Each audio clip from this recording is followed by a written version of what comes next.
अऊज़ु बिल्लाहि मिनश्शैतानिर्रजीम बिस्मिल्लाहिर्रहमानिर्रहीम अल्हम्दुलिल्लाहिल्लज़ी जअलना मिनल मुतमस्सिकीना बिविलायति अमीरुल मोमिनीन अलैहिस्सलातु वस्सलाम। अस्सलामु अलैकुम मोमिनीन, कैसे हैं? उम्मीद करते हैं आप सब खैरियत से होंगे। दुआ है खुदावंद मुतआल आपको हमेशा सेहत व सलामती और दराज़ी उम्र अता फ़रमाए। कुर्बानी की फ़जीलत इस कदर है कि अल्लाह ताला ने हज़रत इब्राहीम अलैहिस्सलाम उनकी याद को ज़िंदा रखा है, और इतनी बड़ी याद है कि जो उन्होंने आमाल किए हैं, जो उन्होंने काम किए हैं हज़रत इब्राहीम अलैहिस्सलाम ने, अल्लाह ताला ने उसको हज का नाम दे दिया है।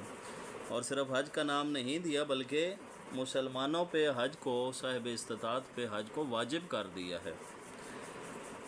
खुदावंद आलम ने कहा कि हज़रत इब्राहीम से कि तूने मेरे लिए कुर्बानी दी है, अब मैं अल्लाह चूँकि वादा उला शरीक हूँ और मैं किसी का उधार नहीं रखता, तो मैं क़यामत तक तुम्हारी याद को ज़िंदा रखूँगा।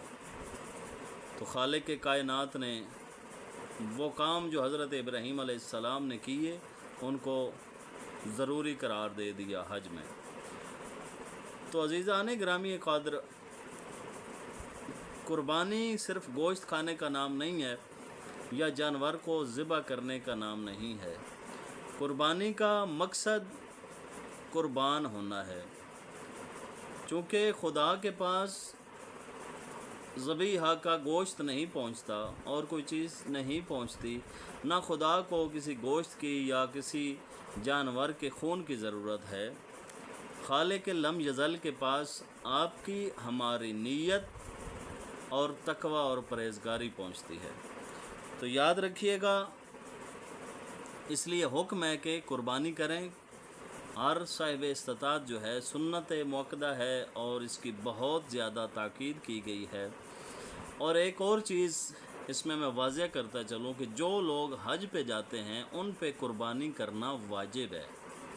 उसके अलावा पूरे मखलूक़ात आलम में जहाँ जहाँ भी मुसलमान हैं उनके लिए कुर्बानी करना बहुत बेहतर अमल है और सुन्नत मुअक्कदा है, और इसकी बहुत ज़्यादा ताकीद है। जैसा कि हज़रत अली अलैहिस्सलाम ने फरमाया कि लोगों को अगर कुर्बानी के सवाब का पता चल जाए तो लोग कर्ज़ लेकर भी कुर्बानी करें, कि ये इतनी एक अजीम इबादत है। और याद रखिएगा, कुर्बानी के जानवर का जो खून है जब वो ज़मीन पर गिरता है उससे पहले खुदा उस शख्स के गुनाह माफ़ कर देता है, और जानवर के बालों के बराबर उसके जो आमाल हैं उसमें नेकियां लिखता है और सवाब लिखता है, और दराजात बुलंद फरमाता है, रिज़्क़ में बेबहा और कसीर इजाफ़ा फरमाता है। और कर्ज़ लेकर भी कुर्बानी का हुक्म है, इसलिए क्योंकि इसका सवाब बहुत ज़्यादा है। जिस तरह अज़ान की बहुत ज़्यादा फ़जीलत है और हदीस के अल्फाज हैं कि अगर लोगों को अज़ान की फ़जीलत और इसके फ़ज़ाइल का पता चल जाए तो लोग कुरआ करके भी, यानी कुरानंदाज़ी करके, लड़ झगड़ कर भी अज़ान दें, क्योंकि इसका अजर और सवाब बहुत ज़्यादा है। इसी तरह कुर्बानी है कि लोगों को अगर इसके अजर और सवाब का पता चल जाए तो हर शख्स, खा उसको कर्ज़ भी लेना पड़े, तो वो कुर्बानी करे। और ऐसे ही है, अगर आप कुर्बानी कर्ज़ लेकर भी करते हैं तो यकीनन वो कर्ज़ आपका खालिक लम यज़ल की तरफ से अदा होगा, और इसका बहुत ज़्यादा सवाब है, और इसका अजर व सवाब जो है वो शुमार से बाहर है।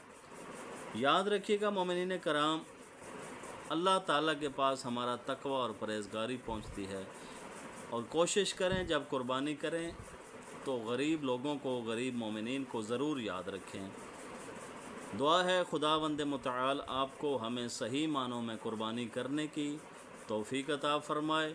वस्सलाम। अल्लाहुम्मा सल्लि अला मुहम्मद व आल मुहम्मद व अज्जिल फ़रजा आल मुहम्मद।